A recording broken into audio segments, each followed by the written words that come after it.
And friends, you're in the Diamond Lane here on Classic 107 in Winnipeg, and we have a very special guest in the studio.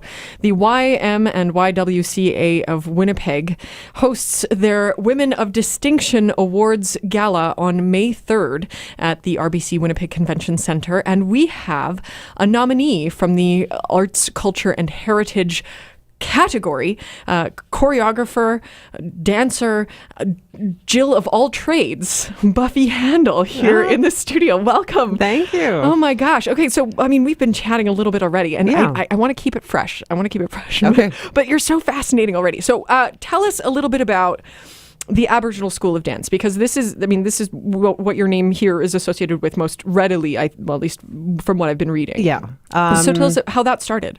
Well, I was able to establish myself as a professional performer, which, I mean, it didn't start off like that at all when I was a teenager. I was very fully involved in athleticism and, artwork and, participating in different areas. So dance came to me in, kind of like the middle section of my teenage years. And that's where it just kind of exploded. And, being able to establish myself as a professional performer in areas that at that time weren't typically seen. Performing at the Juno Awards, the European Grammy Awards, featured performer in Las Vegas. These are the areas that you don't typically, at that time would be a part of. And so, intertwining that with the cultural sense, which is elders saying you need to make room for the young people. And the younger generation is also really important.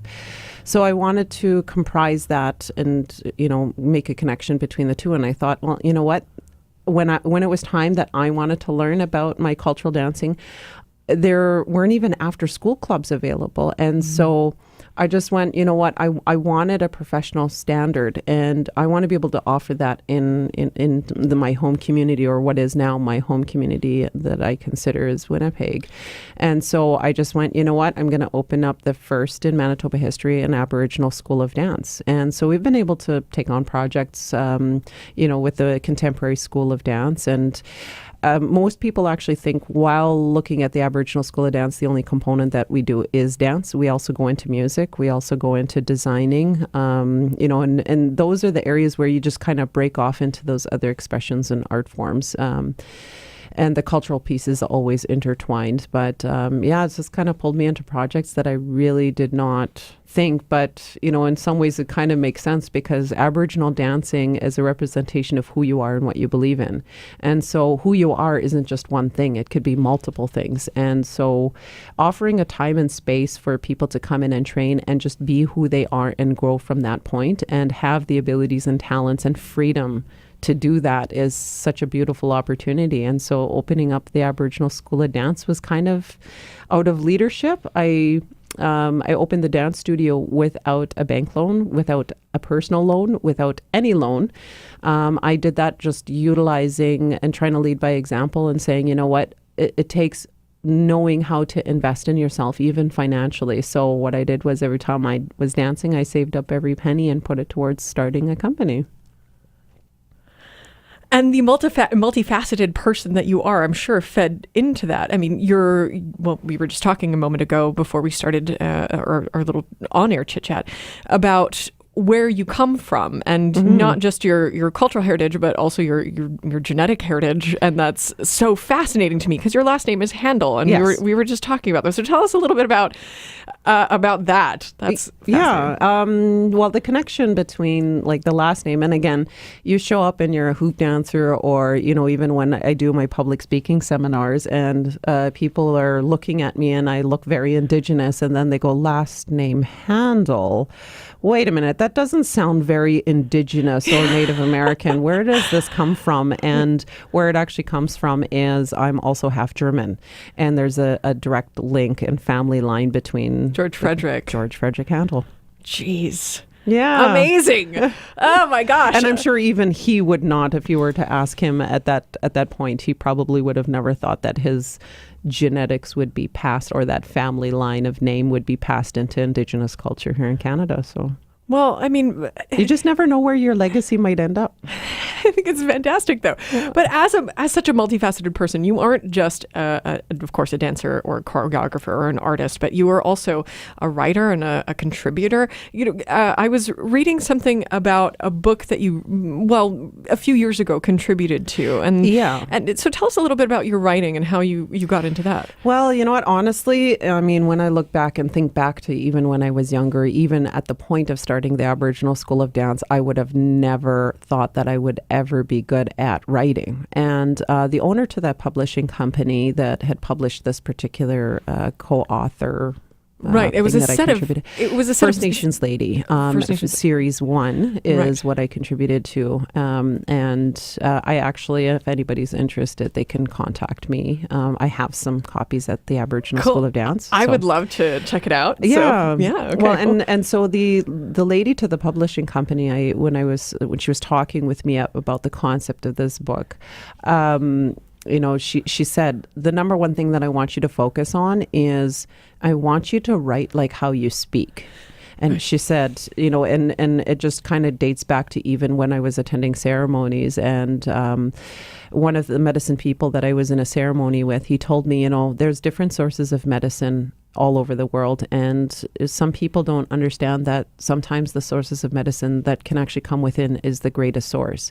Mm-hmm. So medicine in all different forms, there's love is a source of medicine and can offer such a huge amount of healing. But as well, he says, you have something that is very special and you carry medicine. And that source of medicine is your ability to speak is a source of medicine for people. And so it was kind of interesting that, the owner to this publishing company is already making this direct connection, but not even knowing that that's what I was told from a ceremonial person is that she said, I want you to write like how you speak.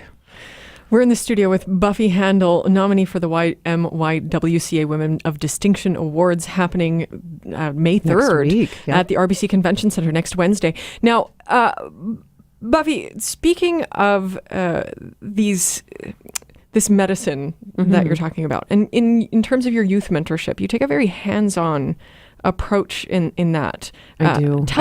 I don't think that it would even be possible if I didn't. And I don't think I could even help myself if I was ever put in a position to not be hands-on. And it's actually kind of evolved. And that's why whenever there is a nomination or wherever I do receive an award, because I did actually receive an award a couple of months ago through the Aboriginal Circle of Educators for spirituality into education. Beautiful. And congratulations. Oh, thank you. I then, took that award and took it straight to my dance studio and I shared it with all of the children because to me, it's kind of like, how can you ever get nominated if it wasn't for the people that you are inspired to help? Gosh, and I just find that any nomination, I gladly share with the people that I am working for. Because really that's the perspective and that's the drive is just, when you know that you have a light that's inside of you, that light isn't supposed to be kept to oneself. It's to shed light and it's to create light. And to be able to impact that in where light is needed is so important. And so as far as I see that this nomination has come forward, the first thing that I thought of is the kids are going to be so excited. And it's not just the kids, but also anybody that I'm directly, involved in or projects that I'm involved in that I see that this is light that could be shed on those wonderful things that are happening in the community. Well, may you shed your light even brighter and farther. May it reach. Yes, thank you. Oh, Buffy, it is such a pleasure to meet you. And best of luck in your future endeavors. I'm sure we'll see you lots. And hopefully we'll cross paths again. You'll have another reason to come back and visit us here in the Diamond Lane. And anybody that's ever particularly interested in some of the projects that I'm involved in, there's different websites. There's www.aboriginalschoolofdance.com. They can contact me through there as well. Fantastic. Of course, there's a Facebook for that. And then there's also Buffy Handel buffyhandel.com. Perfect. And there's also a Facebook page for that as well. And of course, I'm also director of a nonprofit organization called YMCA YWCA. I'm also the pavilion coordinator for the First Nations Folklorama this year. That's being held at RBC Convention Center for week 1. So there's lots of stuff that people can actually have a direct involvement in those projects. And Indigenous culture is about inclusion, and so it's not just about inclusion for Aboriginal people, it's about inclusion as a human race. And those are the things that I really try to bring forward in any of the projects that I'm doing, whether they're children, whether they're women, whether they're men. It does not matter what ethnicity, because it's about moving forward in a good way, which is actually the nonprofit organization was inspired by that. So YMCA YWCA in the Indigenous language of Island Lake Dialect Cree, words aren't very literal like how the English language is. And so YMCA YWCA, what the purpose of giving it in that context for this nonprofit organization that was inspired by the youth that I was working with and mentoring. It means to bring all of the right kind of people together and move forward in a good way. And so every project that we're involved in, that's always the number one mandate, whether it's through the arts, whether it's through, the social aspects of programming. All of those things are intertwined. It's about bringing all of the right kind of people together. It's not about who you're related to. It's not about who you're best friends with. It's everybody has that same purpose, which is to do good things. Buffy Handel, we will put links to all of these things and to YMCA YWCA on our website in this little blurb that we'll put up there at classic107.com. You can check back in just about 15-20 minutes. I'll get that up there. Wonderful. Buffy, it is such a pleasure to get to know you. I want to get to know you more. And I hope Winnipeg also feels the same. I think after this they will.